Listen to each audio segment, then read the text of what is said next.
Der Schlaganfall ist die häufigste Ursache bleibender Behinderungen im Erwachsenenalter. Eine motorische Einschränkung, die er oft nach sich zieht, ist die Lähmung eines Arms des Patienten.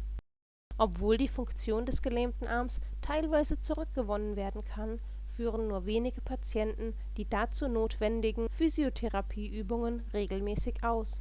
Denn diese sind repetitiv und langweilig, sodass den Betroffenen die Motivation dazu fehlt. In den letzten Jahren gab es ein stark ansteigendes weltweites Interesse daran, Schlaganfallpatienten mit Hilfe von gamifizierten Anwendungen zur Rehabilitation zu motivieren.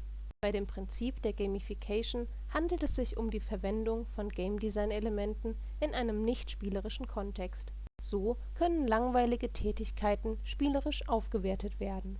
Das Projekt Subliminal Home Rehab ist eine solche Anwendung. Das zugrunde liegende Spiel wurde von der Promotion Software GmbH entwickelt. Es handelt sich um ein Aufbauspiel, im Zuge dessen dem spielenden Patienten für jede mit dem gelähmten Arm ausgeführte Bewegung Punkte gutgeschrieben werden. Mit diesen kann er Häuser und andere Assets kaufen, um eine eigene virtuelle Stadt aufzubauen. In meiner Bachelorarbeit habe ich mich mit der Frage beschäftigt, welche weiteren Spielmechaniken sinnvoll in Subliminal Home Rehab integriert werden können, um langfristig die Motivation der Patienten zur Ausführung ihrer Übungen und somit letztendlich den Rehabilitationserfolg zu steigern. Dabei lag mein Fokus auf sozialen Mechaniken, die Patienten mit demselben Krankheitsbild vernetzen. Folgende Mechaniken wurden implementiert. Über die Friendbar erhält ein Spieler einen Überblick über seine Mitspieler. Er kann einen beliebigen Mitspieler besuchen und dessen Stadt betrachten.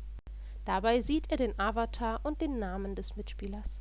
Wird er selbst von einem Mitspieler besucht, so erfährt der Spieler dies durch ein Icon in seiner Stadt, das an einer zufälligen Stelle auftaucht. Spieler können einander Nachrichten senden. Dem Sender stehen dafür verschiedene Template-Nachrichten zur Verfügung, die sich beispielsweise auf den Fortschritt der Stadt des Empfängers beziehen. Ein Cooldown gibt an, wann einem konkreten Mitspieler erneut eine Nachricht gesendet werden kann. Sofern der Empfänger eine Nachricht nicht löscht, wird sie automatisch persistent in einem Archiv gespeichert. Spieler können einander Geschenke schicken. Dies ist über verschiedene Stellen im User-Interface möglich. Auch hier gibt es einen Cooldown. Jedes Geschenk enthält ein zufälliges Asset zur Platzierung in der Stadt, auf das der Sender keinen Einfluss hat.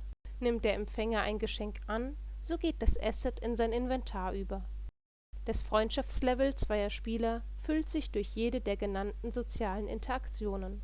Ein höheres Freundschaftslevel sorgt dafür, dass sich in den Geschenken höherwertigere Assets befinden können.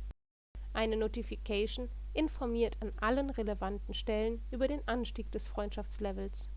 Ein Non-Player-Character steht zur Verfügung und reagiert auf alle sozialen Interaktionen, die an ihm ausgeführt werden, indem er dieselbe Aktion an einem zufälligen Zeitpunkt innerhalb von 24 Stunden zurückgibt.